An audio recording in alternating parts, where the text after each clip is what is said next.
Have you ever wondered what happens after you eat something? Well, there's this whole thing that goes inside your body called the digestive system.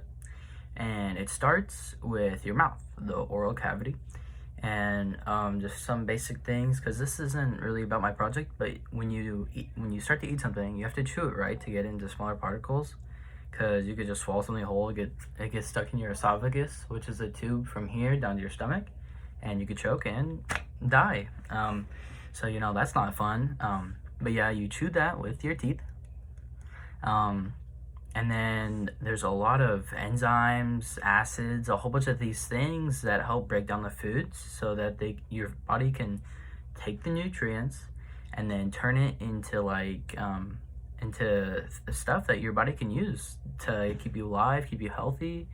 But most of the time, see, like I have all these sodas here. That's not too healthy, but yeah, I just thought that was funny. Okay, so your saliva has this tiny amount of acid in it, and then it attaches to the food that you're eating, and then you swallow it, and it starts breaking down super slow, and then it hits your stomach, and it goes through your esophagus down to your stomach, and then exits out into that. And there's this thing called hydrochloric acid, and it's the main part of how your stomach takes apart the food and tears it down from its whole form, which is already chewed, but it's still too big, and your body can't do anything with it yet.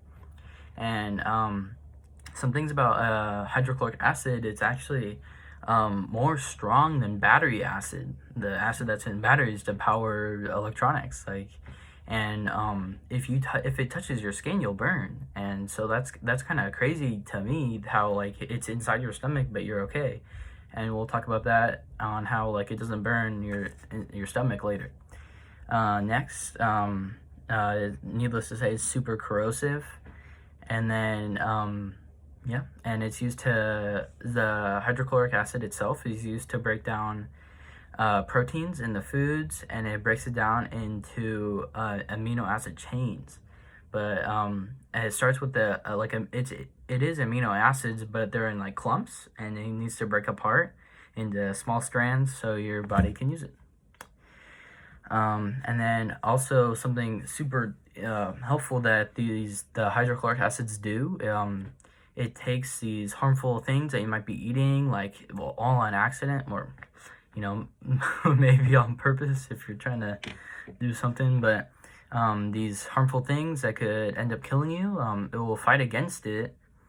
Say take worms, you eat a raw steak and your body's like, oh no, but sometimes the worms will get into you and you have to go see the doctor or something, but usually the hydrochloric acids will kill them.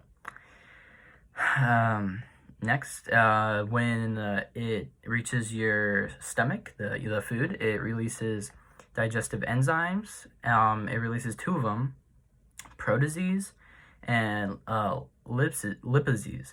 The proteases, they break down the amino acids into the chains, and then the lipases, they break down the fats of your food, like the lipids. And later you'll see a food I made that had high in fat, and so yes, and then these only work with the low pH, and the stomach acid, the hydrochloric acid, usually only has a pH of 1 or 2, so it works perfectly because that's how we were made.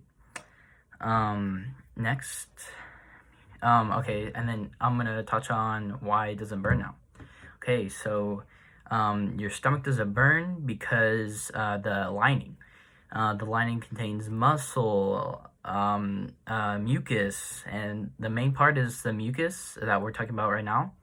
And then there's 4 layers in the surrounding part, and that includes the 4 layers: the mucosa, the subcosa, the muscularis externa, and the serosa.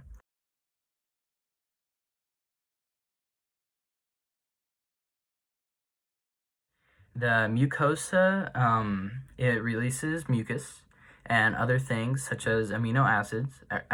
Such as, excuse me, hydrochloric acid. It creates it, and we'll get more deep into that soon. But the mucus, it releases mucus, and it protects the acid from going in to these cavities in the lining called gastric pits.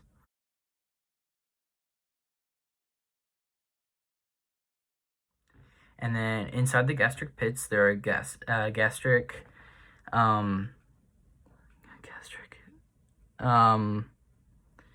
just oh, gastric glands. Oh, okay, gastric glands, and then there's a whole bunch of them. And if I figure out how to insert pictures, I will do that here. Actually, the whole screen. So yeah, okay. I don't know how to edit, so hopefully you're okay. Okay, and then and then to start, there's a whole bunch of cells in these gastric glands. There's a couple of them that I'm gonna mention. Actually, all of them. One of them, particles or particle cells. No, parotid something cells, and that makes hydrochloric acid. It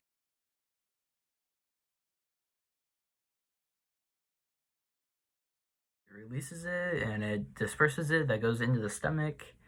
That's kind of interesting.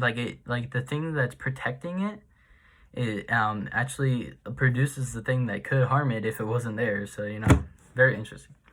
Okay, the next are these things called chief cells. These make pepsinogen.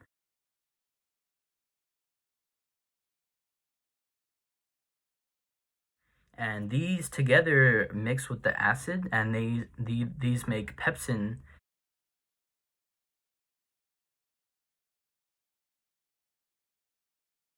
Molecules, which are very strong acid, stronger than the hydrochloric acid, and these break down the foods to like the nitty gritty, the tiny pieces. And then there's the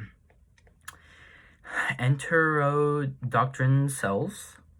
These cells regulate everything that's happening with the surrounding cells, the chief cells, the particle cells, and there's another thing, G cells, that we'll talk about after this.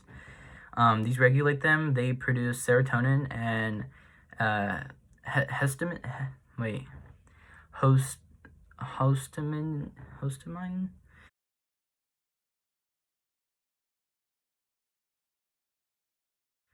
Yeah, and then these are just things that regulate the production of everything, slows it down, speeds it up whenever you need it. And then, okay, next, G cells. These produce gastrin.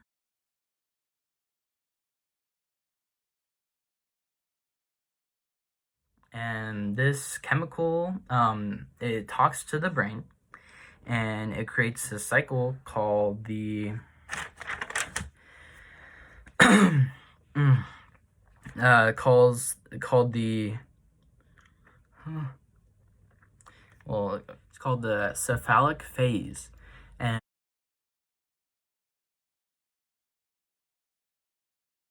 what this does, the gastrin, it goes up, it talks to your brain, and what it does is when you see a food, say your favorite food, like a sweet, a soda in my case, I guess, later, like a grilled cheese, something that looks good to you, anything, it'll be like, oh, okay, you're about to eat something, get ready. It prepares your stomach, gets everything going.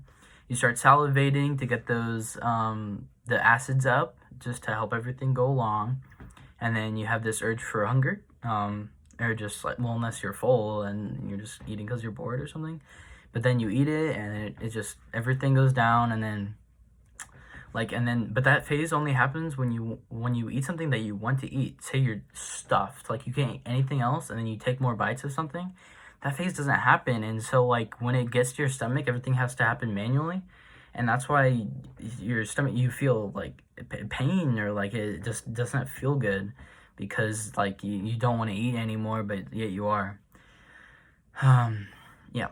And well, that's everything basic you need to know about stomachs. And yeah, and there's a lot more, but for the sake of this video, let's keep it shorter, and so you can get through grading and everything.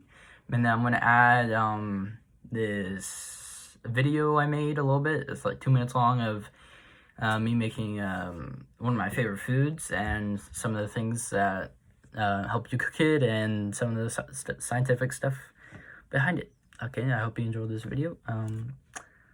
Please give me a good grade. This is an example of something that is very delicious, but does in fact cause stomach bloating and maybe even pain if you have too much of it, which will, like anything, because if you eat too much, yeah, that's what happens. But I cannot flip the camera. Okay, so a classic grilled cheese. So the bread has gluten, which causes stomach bloating, so the acids to rise, as I previously mentioned. And then the cheese with